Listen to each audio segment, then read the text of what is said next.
샌프란시스코와 큰 계약을 맺은 이정우를 향한 현지 관심이 뜨겁습니다. 이정우가 올해 메이저리그에서 놀라운 활약을 펼칠 선수로 꼽혔다는 소식 함께 얘기 나눠보도록 하겠습니다. 네, 메이저리그 공식 홈페이지 MLB.com이 지난 22일에 쓴 기사 제목입니다. 2024년 당신을 놀라게 할 선수 10명을 선정을 했다는 내용이었는데요. 이 선정 내용 그리고 기준 자체는 야구 통계 전문 사이트인 팬그래프닷컴에서 올 시즌 예상 성적을 구했었잖아요. 그걸 바탕으로 눈에 띄는 선수를 타자 5명 그리고 투수 5명을 선정을 했는데 이정우 선수 같은 경우에는 아쿠냐, 소토, 게레로에 이어서 네 번째로 선정이 됐습니다. 그렇습니다. 앞서 팬그래프에서 이미 통계 예측 모델 뎁스 차트를 통해서 구했었는데요. 이정우 선수의 예상 성적 굉장히 놀라운 수준입니다. 134경기에 출전해서 타율이 2할 9푼 1리, 11홈런 8도루 54타점 78득점, OPS 0.785를 기록할 것으로 예상을 했고요. WRC 플러스는 116, 그리고 승리 기여도 WAL에 있어서도 3.2승을 예측을 했습니다. 이 WRC 플러스라는 거는 조정 득점 생산력이잖아요. 리그 평균이 100이라고 했을 때 이정우 선수가 16% 더 생산적인 타자라는 뜻이라고 받아들이면 될 것 같고요. 이게 빅리그 대비 첫 해 성적인 걸 고려하면은 엄청난 예측 성적이 나왔다고 보시면 될 것 같습니다.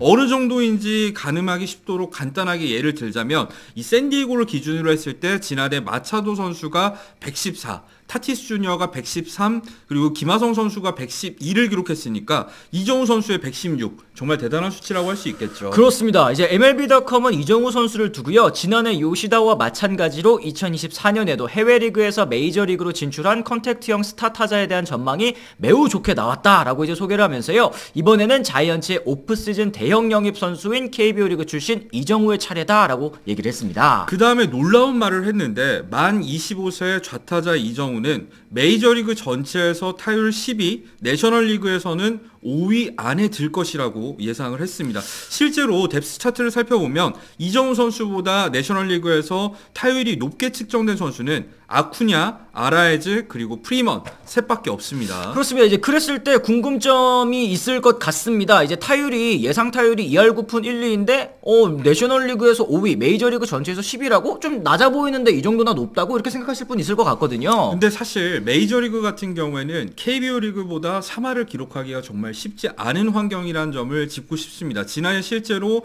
메이저리그가 30개 구단이잖아요. 그 중에서 3할 이상을 기록한 타자는 9명밖에 없었거든요. 근데 KBO 리그 같은 경우에는 10개 구단밖에 안 되는데 무려 14명이 3할 타율을 기록하지 않았습니까? 이 비율을 생각을 했을 때는 2할 9푼 1리라는 타율 자체가 굉장히 높게 후하게 측정이 된 거죠. 그렇습니다. 이 지난해 기준으로 봤을 때 2할 9푼 1리의 타율은 메이저리그 전체 12위 기록이고요. 내셔널리그로 따졌을 때도 8위니까 지금 MLB.com이 이렇게 얘기하는 것도 무리는 아니라는 생각이 또 듭니다. 거기다가 이 사실 프로젝션이라는 게 굉장히 또 보수적으로 잡히고 특히 해외 리그에서 넘어온 선수들은 더 유독 도드라지거든요. 그렇죠. 이정우 선수의 2할 9푼 1리 여기에서 실망하시는 분들이 있을 수도 있겠습니다만 이 MPB 리그를 폭격한 4년 연속으로 평균자책점 1위를 기록한 야마모토 선수가 지금 팬그래프 기준으로 했을 때 예상 평균자책점이 3.98 간신히 3점대를 기록한다고 측정이 됐거든요. 이것만 보더라도 이 성적이 얼마나 대단한 성적인지를 알 수 있는 거죠. 그렇습니다. 이정우 선수의 예측 모델이 굉장히 좀 잘 나왔다라고 또 볼 수 있을 것 같은데 여기 이제 추가적으로 얘기를 합니다.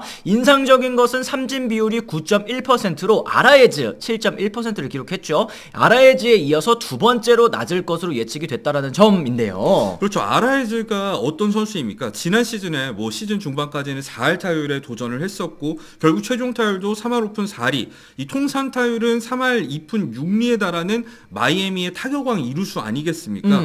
사실 리그를 옮겨 다니면서 2년 연속으로 양대 리그까지 타격상을 받은 선수인데 이런 선수와 비교가 된다는 것 자체가 이정우 선수의 컨택 능력을 얼마나 높게 평가하는지 알 수 있는 거죠. 그렇습니다. 이 현역 최고의 교타자인 아라에즈 선수와 또 비슷한 삼진 비율을 기록할 것이다. 여기에다가 추가적으로 팬그래프닷컴은 이정우가 올해 581타석에서 삼진을 53개밖에 당하지 않을 것으로 전망을 했는데요. 이건 역시 빅리그에서도 이정우 선수의 컨택 능력, 선구안 그리고 삼진을 당하지 않는 능력이 이어질 것으로 본 거라고 생각해도 좋을 것 같습니다. 그렇죠. 메이저리그 같은 경우에는 해외리그 선수를 영입하는 데 있어서 볼산비를 굉장히 높게 보잖아요. 그런 측면에서 이정우 선수가 KBO 리그에서 기록을 했었던 압도적인 볼산비가 이 예측 성적에도 반영되어 있는 걸 확인할 수가 있습니다. 그렇습니다. 이제 마지막으로 요시다 선수에 대한 얘기 합니다. 요시다에 대한 예상 2023년에 대체로 정확했으며 이는 이정우에게도 좋은 징조다라고 얘기를 했는데요. 사실 이제 요시다 같은 경우에는 이제 지난해 WBC 참가 그리고 일본 대표팀이 결승까지 진출하고 우승까지 차지하면서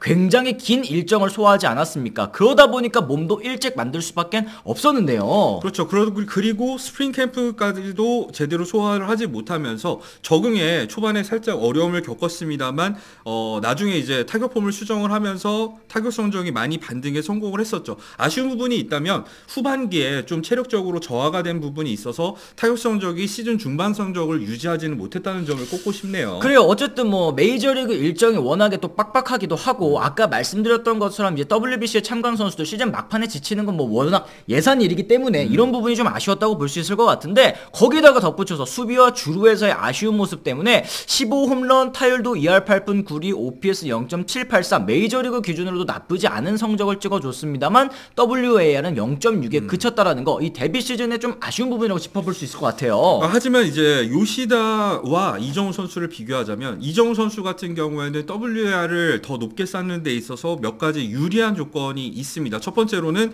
이정우 선수 같은 경우에 이제 올해 이 WBC 같은 국제 대회가 없기 때문에 스프링 트레이닝을 전체를 참여를 가능하고요. 지금부터도 벌써 몸을 만들고 있기 때문에 이런 부분 체력적인 부분에 있어서 요시다에 비해서 좀 이점이 있지 않을까 싶은 부분이 있어요. 그래요. 거기다가 수비 포지션 같은 경우에도 어쨌든 요시다 선수는 좌익수고 또 이제 이정우 선수는 중견수로 또 진출을 하기 때문에 아까 말씀하신 것처럼 WAR을 쌓을 수 있는 포지션 환경 자체가 좀 다르다는 점도 짚어봐야 되겠습니다. 그렇죠. 거기다가 또 이제 많은 돈을 받고 진출을 하지 않았습니까? 1억 1,300만 달러. 이게 한화로 했을 때는 1,500억이 넘는 돈인데 워낙 큰 돈을 받고 갔기 때문에 아무래도 주전 경쟁 스트레스 없이 충분히 차분하게 시즌을 치를 수 있다는 점도 이정우 선수에게 장점이 될 수 있을 것 같습니다. 그렇습니다. 결국에는 관건은 뭐 리그 적응도 적응이겠습니다만 이 체력적인 부분, 체력적인 측면에 있어서 대비를 철저하게 하는 것이 중요할 것 같습니다. 일단 본인이 가지고 있는 그 스킬셋들이 너무 완벽하기 때문에 일단 메이저리그에 가서 이거 통하는지 안 통하는지 이건 뭐 적응해 보면 되는 거 아니겠습니까? 그렇죠. 그리고 가장 많은 분들이 말씀을 하시는 게 역시 패스볼 대응 능력을 꼽을 수가 있을 것 같은데 이정우 선수 같은 경우에는 일단은 타격폼 변경 없이 본인의 스타일대로 맞부딪히기로 결심을 했다고 하죠. 그 부분에 있어서도 어떤 성적을 기록할지도 조금은 관전 포인트가 될 수 있을 것 같습니다. 그렇습니다. 어쨌든 이 체력적인 부분은 지난해 막판에 이제 김하성 선수가 좀 고생하지 않았습니까? 이런 것도 보고 조언도 듣고 하면서 데뷔한 부분이 또 있으리라고 생각을 하는데요. 여러분들께서는 이 팬그래프 그리고 이제 MLB.com의 이제 예상 성적을 보고 또 어떤 생각을 하셨는지 댓글을 통해서 또 남겨주시면 좋을 것 같습니다. 오늘 저희 영상 또 유익하게 느끼셨다면 저희 좋아요도 한 번씩 또 눌러주시고요. 그리고 구독과 알람 설정까지 꼭 다시 한번 부탁을 드리도록 하겠습니다. 저희는 내일 또 다른 소식과 함께 돌아오겠다는 말씀 전해드리면서요. 오늘 이만 물러가 보도록 하겠습니다. 지금까지 시청해주신 분들 모두 감사합니다. 고맙습니다. I'm ready to go. I'm ready to go.